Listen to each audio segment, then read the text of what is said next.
Halos isang linggo na lang at magaganap na ang inaabangang Star Magical Prom 2024. Todo na nga ang paghahanda ng mga young artist ng Star Magic, ang main talent arm ng ABS-CBN, para sa gaganaping annual prom na may temang fairy tale ngayong taon. Feeling royalties nga sila dahil bibihisan at aayusan sila ng fair glam master na sina Mayer Lau at Patty Yap, na mga kilalang fashion stylist, at sina Karel Garcia at Moriel Vega Perez na mga kilalang makeup artist.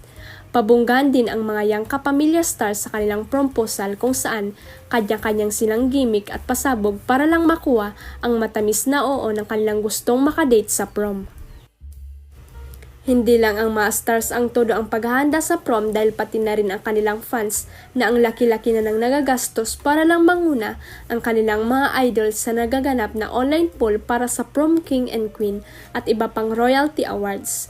Sa latest result ng online poll as of March 7, 5 p.m., ang love team nina KD Estrada at Alexa Ilacad ang nangunguna bilang Prom King and Queen.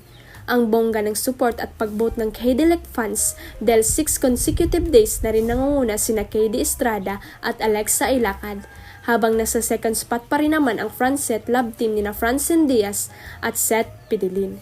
Malaki na nga ang gastos ng mga fan ng KD-elects para bumida ang mga idolo nila. Anyway, hindi naman love team ang nasa third spot na inuokupa nina BGY Ojello at Paibury.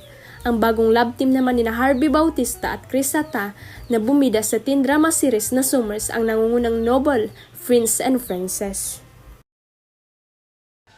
Huwag kalimutang i-click ang subscribe button at i-ring ang notification bell para sa latest at legit chika updates.